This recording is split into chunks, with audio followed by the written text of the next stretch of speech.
അവരിടുന്നത്.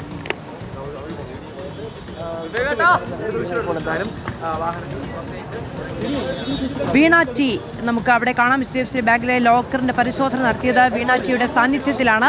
വീണ T അവിടെ നിന്ന് പുറത്തേക്ക് വരുന്ന ദൃശ്യങ്ങളും നമുക്ക് കാണാൻ കഴിയുന്നുണ്ട്.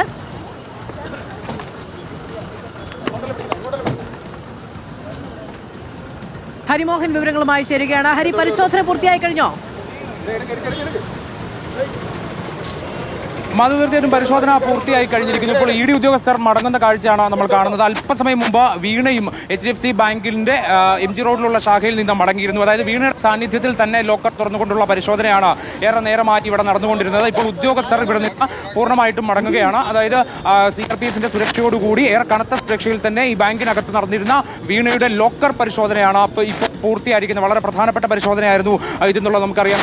ഈ മരവിപ്പിച്ച അക്കൗണ്ട്, HDFCയിലെ വീണയുടേതായിട്ടുള്ള മരവിപ്പിച്ച അക്കൗണ്ടിന്റെ ലോക്കറാണ് ഇന്നിപ്പോൾ തുറന്നു പരിശോധിച്ചത്. ആ പരിശോധനയിൽ എന്തൊക്കെ വിവരങ്ങൾ ലഭിച്ചിട്ടുണ്ട്, എന്തൊക്കെ രേഖകളായിരുന്നു അതിനകത്തുണ്ടായിരുന്നത് എന്നടക്കമുള്ള നിർണായകമായിട്ടുള്ള വിവരങ്ങളാണ് ഇനിയിപ്പോൾ പുറത്തു വരാനുള്ളത്. എന്തായാലും EDയെ സംബന്ധിച്ച് വളരെ പ്രധാനപ്പെട്ട പരിശോധനയായിരുന്നു. മുമ്പ് SFIO ഈ കേസ് അന്വേഷിച്ച സമയത്ത് പോലും തുറക്കാത്ത ലോക്കറാണിത്. അന്ന് ആ സമയത്ത് ബാങ്ക് അക്കൗണ്ട് വിവരങ്ങൾ മാത്രമായിരുന്നു എടുത്തിരുന്നത്. പക്ഷേ ED കേസ് അന്വേഷിക്കാൻ വേണ്ടി തീരുമാനമെടുത്തതിന് തൊട്ടു പിന്നാലെ തന്നെയാണ് ഇതിന്റെ തുടർ നീക്കങ്ങൾ വേഗത്തിലായത്.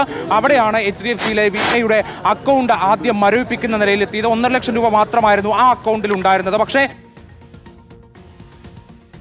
ഹരിമോഹനാണ് വിവരങ്ങൾ നൽകിക്കൊണ്ടിരിക്കുന്നത്. വീണ ടി HDFC ബാങ്കിലെ തിരുവനന്തപുരം ചാക്കയിലെ HDFC ബാങ്കിലെ പരിശോധനകൾക്ക് ശേഷം വീണ ടി അവിടെ നിന്ന് മടങ്ങുന്ന ദൃശ്യങ്ങളാണ് നമുക്ക് കാണാൻ കഴിയുന്നത്. രാവിലെയാണ് HDFC ബാങ്കിലെ ലോക്കർ തുറന്ന് പരിശോധിക്കാനായി ED സംഘം എത്തിയത്. പിന്നാലെ ടി വീണയും അവിടേക്ക് എത്തുകയായിരുന്നു. ടി വീണയുടെ സാന്നിധ്യത്തിലാണ് ലോക്കർ തുറന്ന് പരിശോധിച്ചത്.